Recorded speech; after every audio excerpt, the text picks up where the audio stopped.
কে কে কে কে কে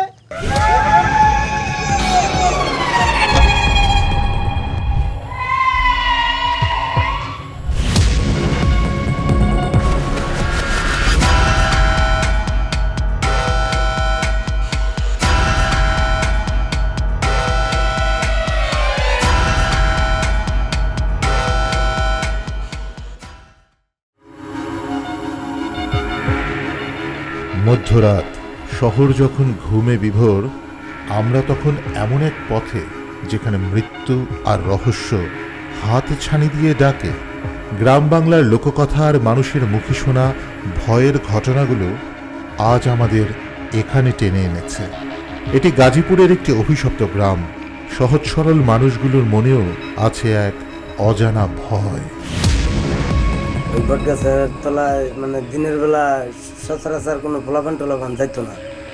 তো মুরব্বী করতে শুনতো যে এই জায়গায় খুব আতঙ্ক কোনো জিনিস আছে।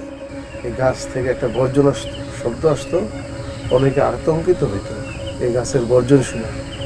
এমনকি তারা বলতো যে এই জায়গায় বিভিন্ন সময় সাদা সাদা কিছু মানুষের মতো দেখা যায়।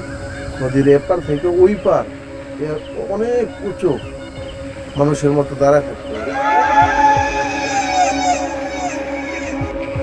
এই গঙ্গার যে ডালাটা আছে না বট গাছটা, বট গাছ এতটুক নিচে পানির কান্দি দেয় অনেক কবরস্থান হিন্দু।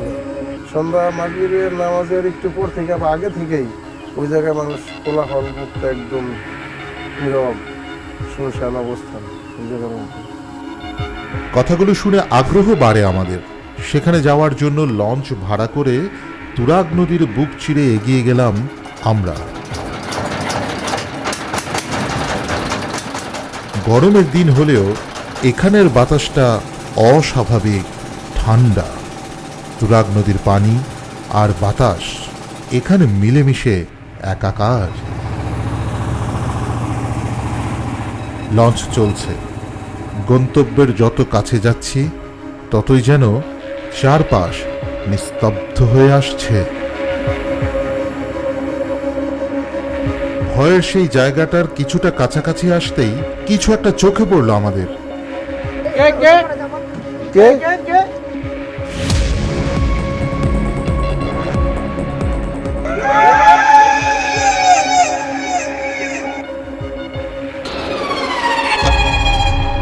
ভুতুরে বটগাছের নিচে কার ছায়া? জীবন্ত কোনো মানুষ, নাকি নরক থেকে উঠে আসা কোনো সত্তা? তান্ত্রিকের বিড়বিড় করা মন্ত্রগুলো বাতাসের সাথে মিশে এক বিভৎস সুর তৈরি করছে। সে যেন কোনো অশুভ শক্তিকে আমন্ত্রণ জানাচ্ছে।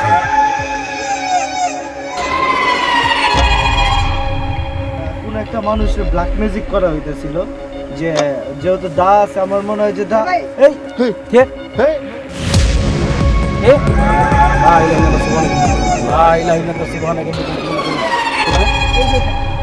আস্তে আস্তে এখানে আমরা আপনাদের কোনো ক্ষতি করতে আসি নাই।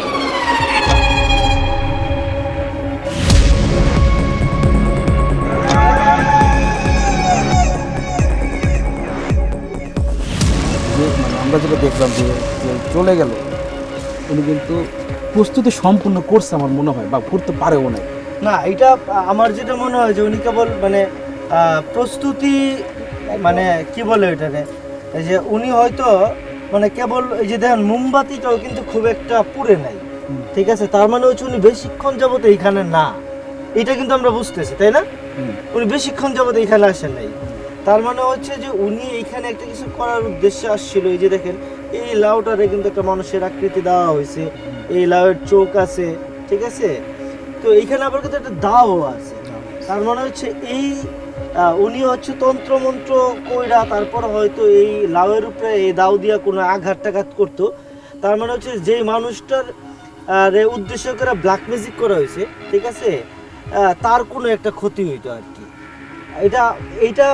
এটা বোঝা যায় যে আসলে তাকে হত্যা করার উদ্দেশ্যে এই ব্ল্যাক ম্যাজিকটা করা হইছে। এগুলো হয়, হ্যাঁ এগুলো হয়তো, হ্যাঁ এগুলো হরমশাই হয়। অনেকেই বিশ্বাস করে, অনেকেই বিশ্বাস করে না। কিন্তু আপনি আসলে কিছু জিনিস আছে যেটার আসলে ব্যাখ্যা হয় না। দূর থেকে ভেসে আসছে এক তীব্র আর্তচিৎকার, যা কোনো স্বাভাবিক মানুষের নয়। তবে এটা কি কোনো প্রাণীর নাকি অন্য কিছু?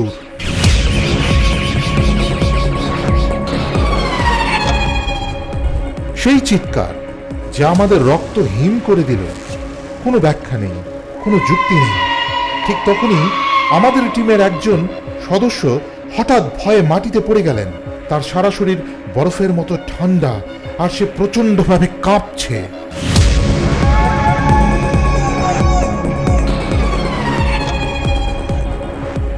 পালানোর কোনো পথ ছিল না। অন্ধকারের সেই বিভীষিকা থেকে বাঁচতে আমরা পাগলের মতো দৌড়ালাম নদীর দিকে।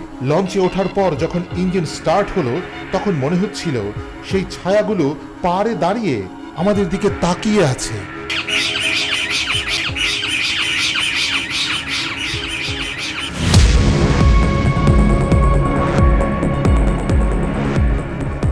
আমরা ফিরে এসেছি, কিন্তু সেই রাতের আতঙ্ক আমাদের স্মৃতিতে চিরস্থায়ী হয়ে রইল।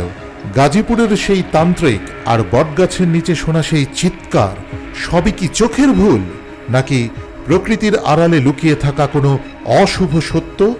সিদ্ধান্ত আপনার।